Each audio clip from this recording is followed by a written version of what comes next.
I've just got one thing to say, Pooh. Why are you wearing pants? Winnie the Pooh is a beloved classic. It was created by the delightful A.A. Milne. I have a couple of these little chapter books here, which feature about one chapter from the delightful children's classic. I could only find 4 of them. I probably have more, but I don't feel like looking for them. But these feature a delightful classic look at the Winnie the Pooh that existed before Disney got a hold of it. We have heffalumps. We have woozles. Heffalumps and woozles. You know, they were the creepy creatures that the Pooh never did like. He said, "Oh, heffalumps and woozles, it's so scary." The nightmares of the heffalumps and the woozles. Heffalumps, naturally, elephants. Woozles, I can't exactly remember what they were. But it's a delightful little thing. And funny thing enough, we have a Pooh that often did not wear pants or a shirt. He did wear a shirt in this one here.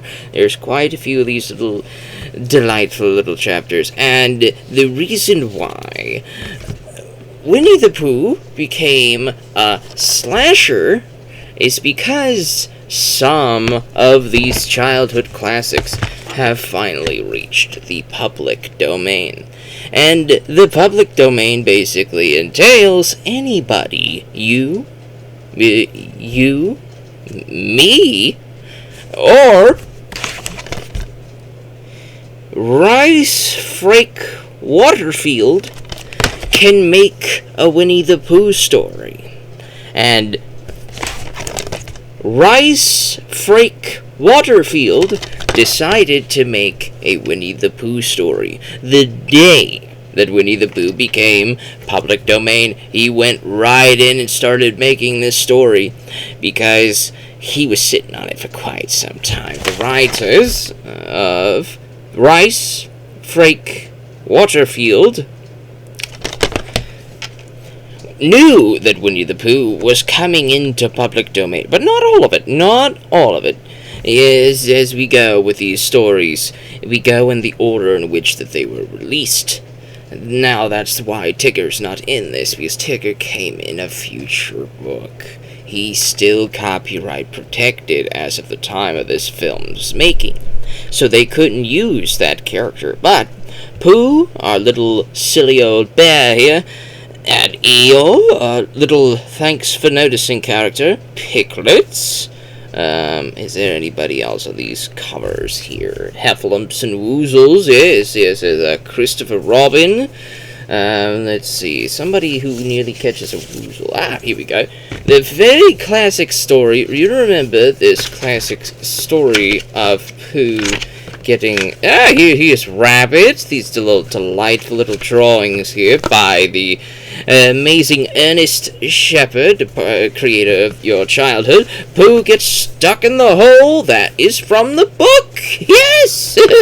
You remember Disney doing that little episode, and it was one of the most iconic moments in the franchise, and everybody's trying to get the poor silly old bear out of the wall using jam. He's gonna heat up his feet here, then everybody comes together to start pulling him out, rabbit and other rabbits, and a porcupine, a mice, piglets, a weasel, some crickets, and a butterfly all come in to help Christopher Robin and Rabbit pull poor Pooh out of the wall. There's so many of these delightful characters, but Tigger's not in these. He's not in these because he's in a future story, because that means you can't use him. But you can use Pooh, you can use Piglet, you can use Christopher Robin, you can use Heffalumps, you can use Woozles, and you can use Eeyore, you can use Rabbit, and I think you could also use Owl. All of those characters were in this original classic, beloved classic tale, which means they could use them for this. Now, they ran out of money, so they only used Pooh and Piglet. Piglets weren't there. So they used those two characters to do whatever they wanted with this. Now, Curb your enthusiasm, dear viewer. This is not one of those Cocaine Bear type films. Cocaine Bear actually had a budget and had a couple million put behind it, and it was released by Universal. This was released through ITN. Now, if anybody knows what ITN means, ITN is an independent network of films that release a lot of low budget films. Now, I mean lower than Cocaine Bear, lower than that. Probably around the budget of, say, Blair Witch or the first Paranormal Activity. This one had about 100,000 put in there, probably more or less, somewhere around there. No, this actually became memed all about the internets because Pooh was hitting public domain, and then this comes out almost immediately afterwards. It went viral, and that's probably the main reason why this thing made a lot of money. It made millions of monies. And actually, it also was critically panned and bombed critically, but it made a lot of money. So naturally, a sequel was greenlit almost immediately. And in this sequel, I believe they're adding Tigger into the mix, probably because I think he's hit public domain. Let's double check that. Here we go. Tigger debuted in 1928's The House at Pooh Corner.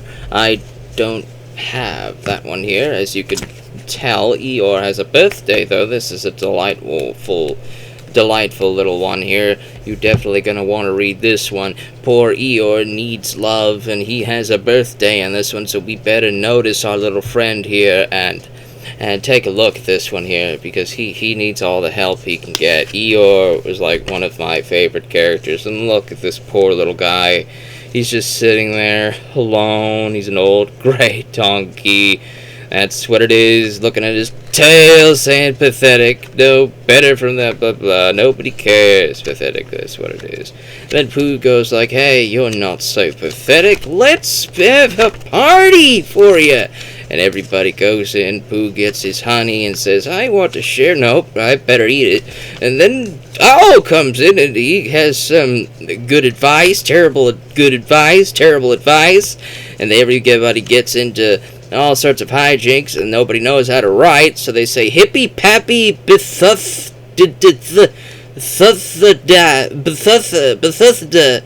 This is Owl writing this. He doesn't know exactly how to write. No! And poor little Eeyore, but then he gets a happy birthday. He goes like he's just saying a happy birthday. And everybody gets a happy bang, and then the Eeyore, he gets shown up. Everybody says, "Happy birthday, Eeyore." And he goes like, "What?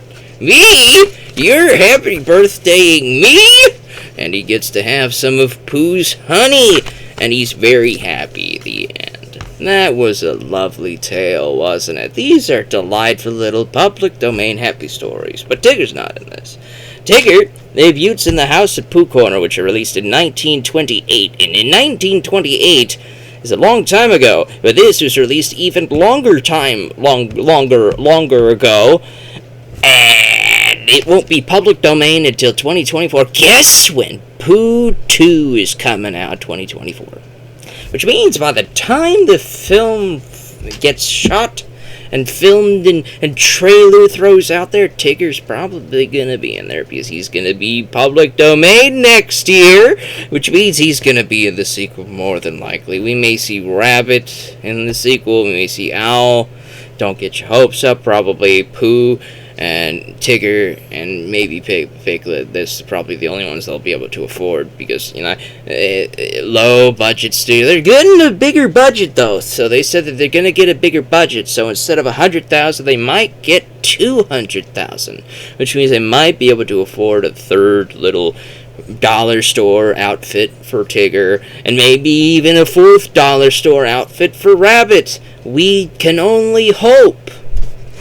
Now, Winnie the Pooh, Blood and Honey was critically panned by almost anybody who watched it. They were very disappointed, probably thinking this was going to be a big shot, biggie timey, but knowing me, I looked on the back first and saw ITN! Now, if anybody knows what ITN is, I mentioned this early in the video, I'm going to mention it again. Now, I tried to show my phone screen, but it's a little bit too bright for this little recording setup, so we won't be able to show that off. But ITN, I'm on the website. Let's read off a few of these videos here. We have here Dragon's Fury, Wrath of Fire. We have the Tooth Fairy, Drill to Kill. We have the Amityville Scarecrow. We have the Amityville Scarecrow 2. We have Pterodactyl. We have Shockwaves. We have Krampus, The Return. What else do we have on here with ITN? We have Van Helsing with a shotgun. Modern day Van Helsing. We have the Bounty Man as some sort of Western. We have Demonic, the Plastic Surgeon MD, Witch Trials, Jack and Jill, Tooth Fairy, Queen of Pain, Jack Frost, Borrowed Time, starring nobody, Whisper, Remember Me. What else? We have The Bull Shark, and lots of shark exploitation films with ITN Studios. Now, see, that's the phone. You see, it's a little bit bright there. Anyways, ITN, that's part of the people who made this. Jagged Edge Productions was also behind a couple of the films that I listed off, such as the Amityville Scarecrow. If you see anything called the Amityville X, or just Amityville this, or Amityville that was made after, say, the remake of the Amityville Horror with Ryan Reynolds, if anything was called Amityville after that movie came out, it's garbage. It's exploitative. I have one to show off. Here is the Amityville Harvest. The Amityville Harvest is a story about somebody being locked in a house and they have to get out. Basically, that's about it. Crumbling mansion to sheer terror while staring at the aging man or the research, the liquor smuggler on the edge. Christina and her documentary video team interview their spooky host, Vincent, but no one can capture his image or voice on video. After shocking dreams and bloody encounters, the crew members fall under Vincent's hypnotic spell.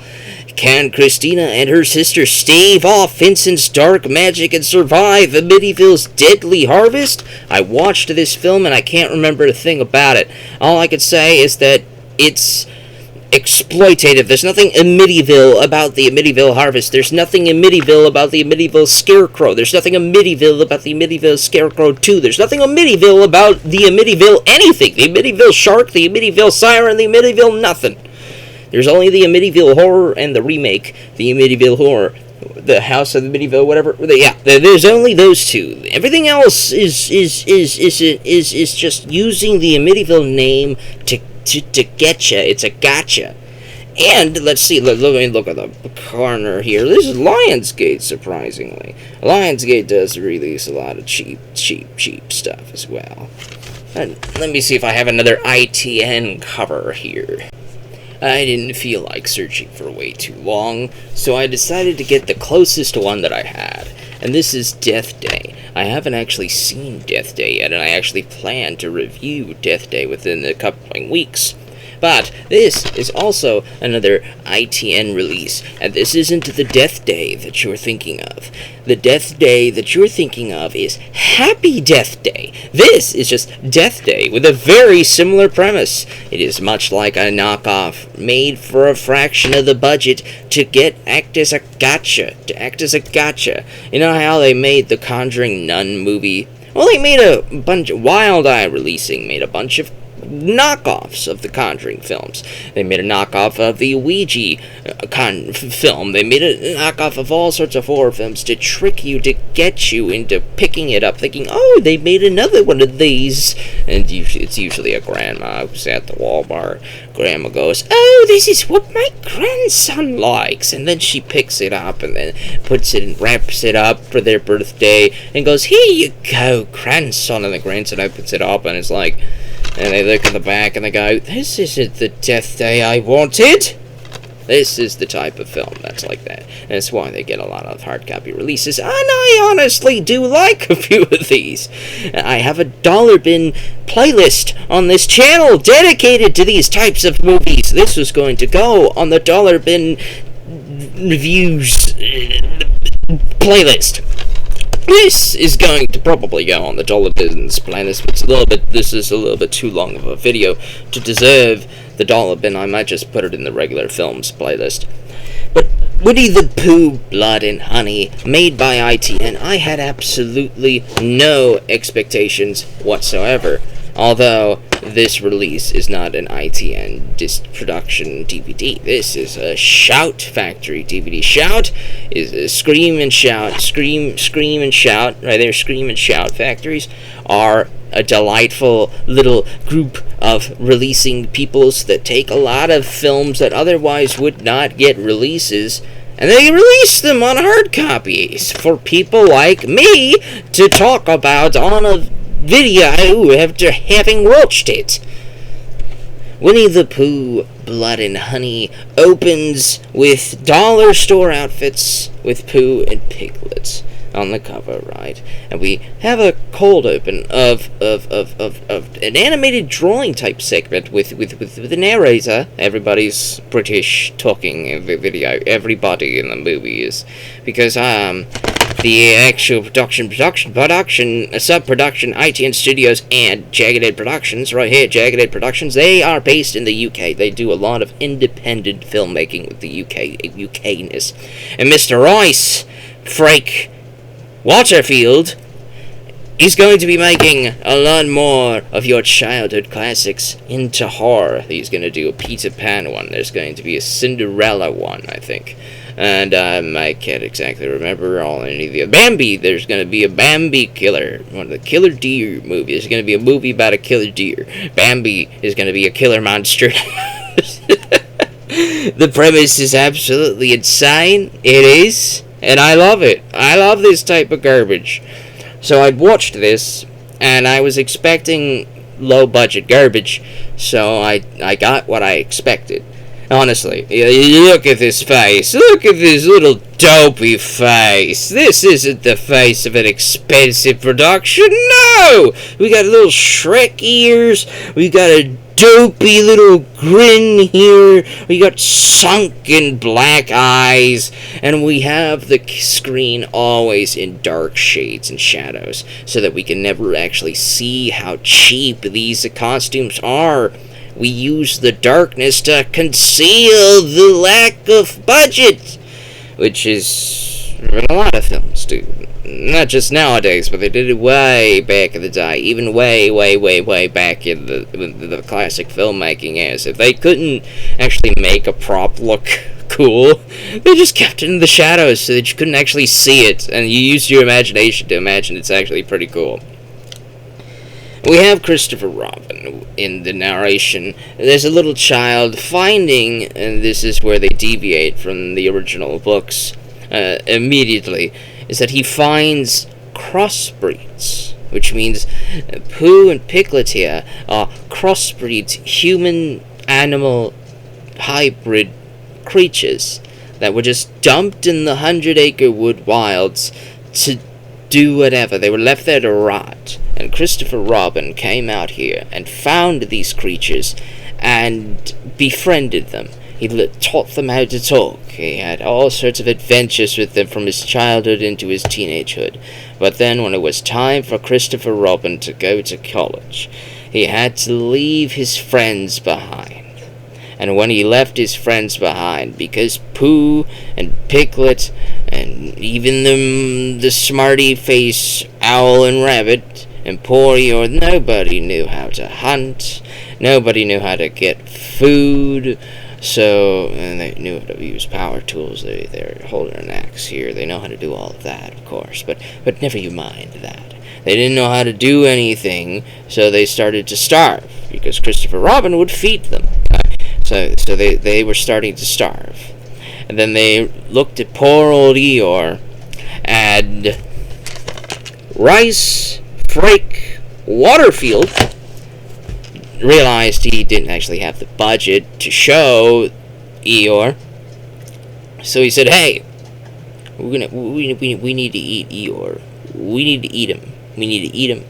Pooh looks at Piglet and he's going like, we gotta eat him. We gotta eat our friend. We gotta eat him. We gotta eat him. We're hungry, and there's squirrels outside, but we don't want to catch them.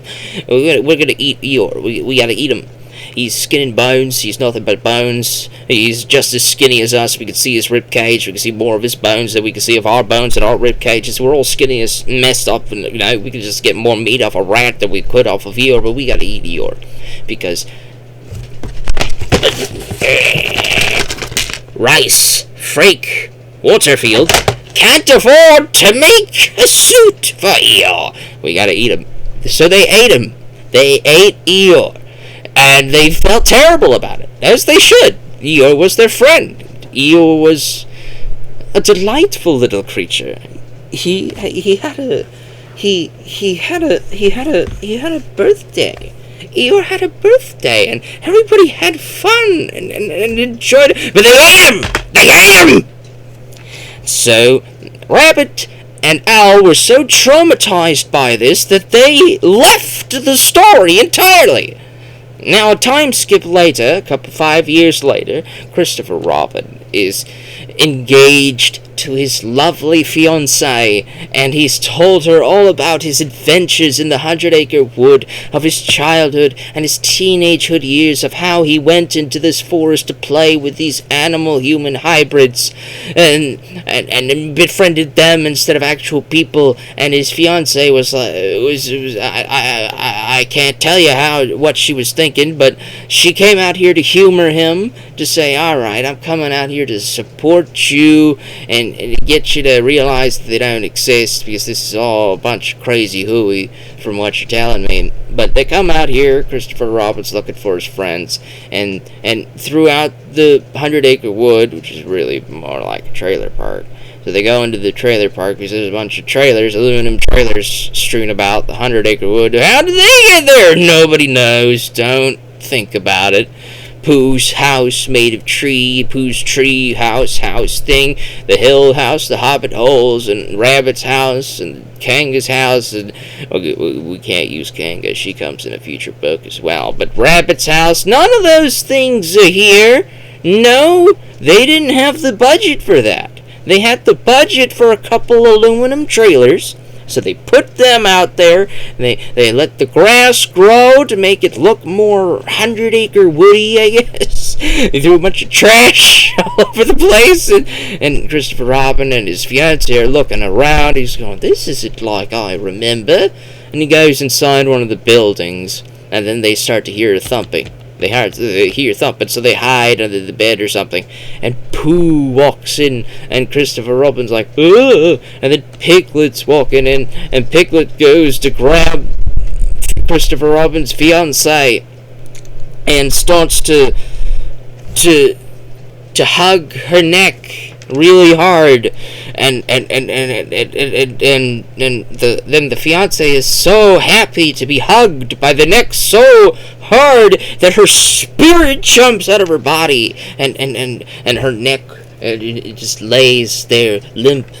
And Christopher Robin is understandably freaking out about this, and he runs away from Piglet and finds Pooh and says, Pooh, there's something wrong with Piglet. Why are you wearing pants and a shirt? Pooh, there's something wrong with him. Oh my, you're holding an axe. Ah! And then Christopher Robin gets taken by Pooh and Piglet, who don't speak, because in the cold open animated opening, the narrator said that they would never talk, because they couldn't actually get the masks to operate better when they talk, so they don't make them talk. That's why they couldn't talk. So they don't talk. That's because they couldn't, when the mask tries to move, it falls apart, even though the emotion's already fallen apart just by looking at so Christopher Robin gets taken. And then we skip to the worst parts of the story. We have a bunch of completely unrelated people. I don't know if they're on the back. Yes, they are. These little peoples right here. These completely unrelated peoples. They're unrelated to the story at all. I don't know any of their names. None of them. I know that there is girl. We have main girl. We have glasses girl. And then the other ones are dead. And Pooh and Piglet, hear these girls. They're in some sort of cabin in the woods, as you do, because the main girl was traumatized by a stalker. And her therapist said, why don't you take a couple of days and just go on out and take a few days off. Just chill out in the wilderness and do nothing for a while. So main girl takes her friends and goes into the woods for that, and of course her friends go with them, and they go like, all right, give me your phones, you can't use the phones and to call for help and nothing, we're gonna lock them up. And the e-girl takes a phone anyways, and she goes out into the hot tub and starts taking all sorts of selfies for all of her simps online, so that the simps can go, ooh, I have no chance to differ with you, but I still look at it. And she's taking all sorts of selfies for that. And then Piglet and Pooh look at the hot tub, and they're like, you know what? We gotta get rid of these people. They're messing up our forest, something terrible. So they go in to clean up their forest. They're cleaning out the forest of all sorts of human activity, starting with poor e-girl here. There was another one that was killed off screen, but who knows who that other person was, the first one to die. This was the second one to die, and this is the first one that I remembered. The first one to die was just some guy. And they threw her into a wood chipper house, and that had terrible CGI blood. You know, now you remember the wood chipper scene in Tucker and Dale versus Evil? If you don't remember the wood chipper scene in Tucker and Dale versus Evil, that is an incredible movie with an incredible wood chipper scene. This one ain't nearly as interesting as the wood chipper scene in Tucker and Dale versus Evil, but at least they tried. Give it to them. They at least tried to have one of the deaths be in a wood chipper.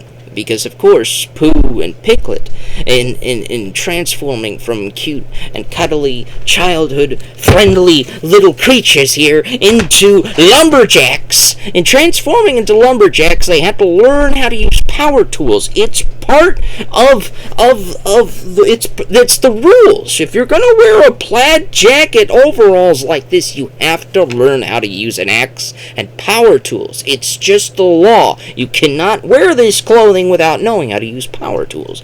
So Pooh operates the wood chipper. He knows how to operate these power tools, and the first person dies. And then this one dies from something. I can't exactly recall what. Wait, I remember now. They kidnap her, they tie her up, and then they tie her up. They tie her up, and then they vroom. Does that make sense? That's exactly what they did to poor e-girl here. Poor e-girl. That one was a decent kill, I'll be honest with you. Though they used CG for the crushing, swishing segment of the wheel on the head segment. It was funny, honestly. I was laughing at that part. And after that, then things start to get boring again. All the remaining girls are talking and yappering. And then Pooh and Piglet break into the house and take two of them. And then Glasses Girl and Main Girl are like, where are our friends? And they go into the indoor pool, and they see one of them has been killed by Piglet in the water. And then one of them has been dragged off to Pooh's trailer park complex. So they go to the trailer park complex, where they find that Christopher Robin hasn't been killed. He's been strung up by some chains. Mainly because Pooh didn't want to kill Christopher Robin. Pooh wants Christopher to suffer. And you can't suffer if you're dead. You have to live to suffer. So that's why Pooh kept him alive, so that he can suffer. For leaving them, abandoning them for 5 years. So Pooh and Piglet have kept him chained up, blah blah, to torture him. And they rescue Christopher Robin. Then they go rescue their other friend. And then they have to escape, but instead they stay put to watch as Piglet comes out and confronts one of the ladies with no face with a gun.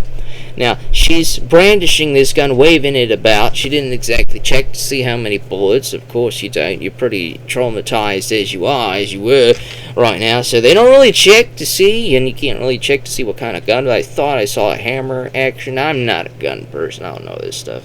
So she fires once, and then and not at Piglet. She misses, and it starts pressing the trigger, and it clicking, and I'm like, maybe you could pull back that hammer. Maybe there's another one in there, but you gotta tinker with it a little bit. But she's not thinking about that. She's in the heat of the moment. So of course she gets taken out by Piglet, and then something or another. Pooh starts chasing after Glasses Girl and Main Girl, and the third girl that they rescued remained in the complex while Piglet was killing Faceless Girl. So rescued girl attacks Piglet, chains him up, and starts smacking him in the face with a sledgehammer, which it was pretty fine, I guess. A lot of the kills, a lot of the violence in this film were kept in the shadows or were off screen, and we know why they did this. This is on purpose. They didn't have the budget to show off all of these effects believably and in a good way.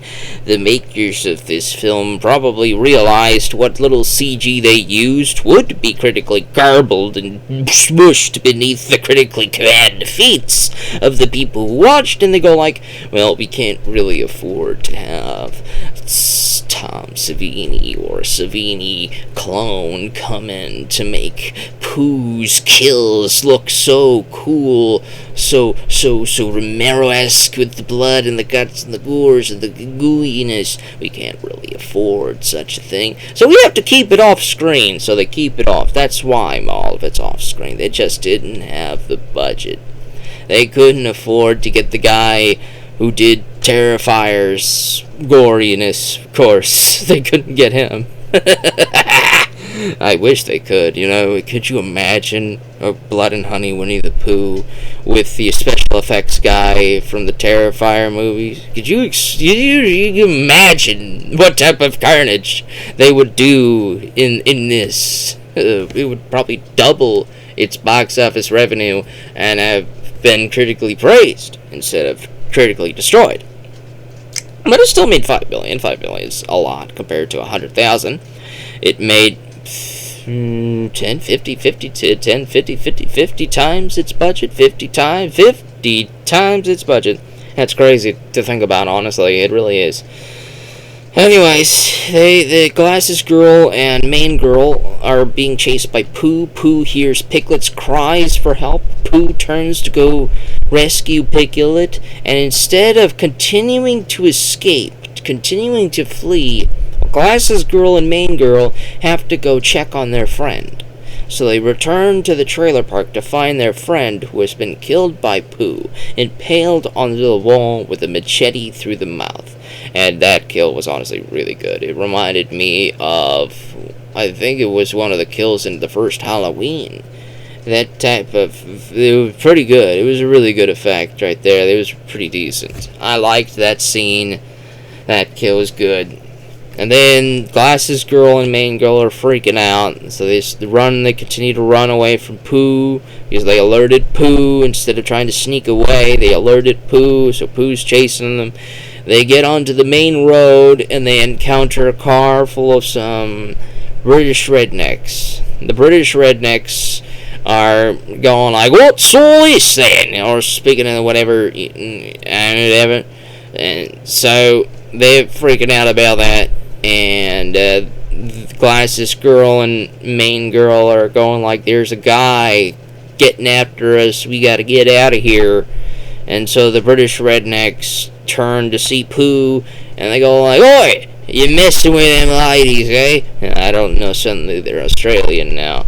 But They go fight, and Pooh kills them all.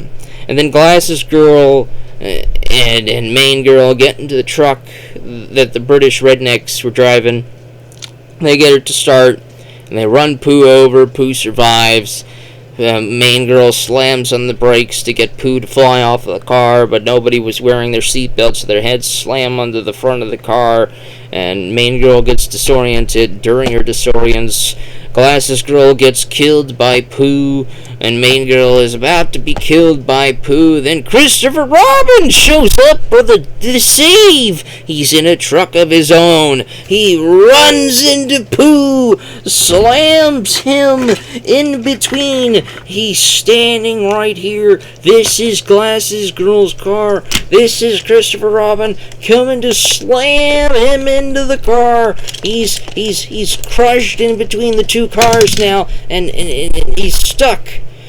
And so Christopher Robin gets out of his truck to go find Main Girl and says, "We gotta get out of here," but Main Girl's ankle seems to be broken. She can't walk very well. So Christopher Robin's trying to help carry her, but I guess it rained recently because everybody keeps tripping over something. I guess the ground's pretty muddy or something, so everybody's tripping. Pooh manages to break free from the cars. They're on wheels. He pushes and he gets out. And he goes and he kills Main Girl, and then Christopher Robin, he's begging Pooh, "Don't kill Main Girl. I don't know her name, but you can't do it. You gotta stop, Pooh. I'll stay if you don't kill this Main Girl." And Pooh says the first two words in the film, "You left." And then he kills Main Girl and lets Christopher Robin escape, leaving the door open for a sequel. And that was Winnie the Pooh, Blood and Honey. Was it a good time? If you are a fan of the classic silly old bear, if you're a fan of these characters, if you love these characters, if you loved the Disney cartoons growing up as a kid, if you loved Pooh's Grand Adventure, the Tigger movie, Pooh's Christmas movie, if you loved all of those classic little VHS tapes that you may or may not still have in your collection decades later, if you loved this silly old bear and you just had to find out what a slasher movie would be featuring this silly old bear because you just happen to also be a big fan of B movies, then yeah, I guess you could watch it. But otherwise, if you're morbidly curious, you might be morbidly curious and a B-movie fan. So there you go. If you're a B-movie fan and you're morbidly curious, then you can give this a shot. If you're a Pooh fan, but you're not a B-movie fan, then maybe not give this a shot. This will probably ruin Pooh for you. You'll be so angry and upset and outraged at this film, but you gotta understand. It's ITN. It's Jagged Edge Productions. They made the Amityville Scarecrow movies. They made Sharksploitation, a Croc movie. They're making more Disney classic fairy tales turned into slashers because they're public domain characters and they could do that. If you're expecting Cocaine Bear or something quality level of film, you're not going to get it. But if you know what you're going into before you watch this film, then you're probably not going to be too terribly disappointed. You're not. Because you knew what you were expecting. If you look on my Dollar Bin Reviews playlist, and you look at all those videos, Blue Call, Righteous Villains, Dollface, and you understand what kind of movies those are, this is one of those types of films you would find in the Dollar Bin. Wild Eye releasing, ITN releasing, what was that other one? SP releasing, Echo Bridge, Mill Creek, those types of production peoples, they release these types of films, and you know what you're getting into just by recognizing who made it. You don't have to look at just the name of the film and the trailer. Look at who made it. Jagged Edge Production. things.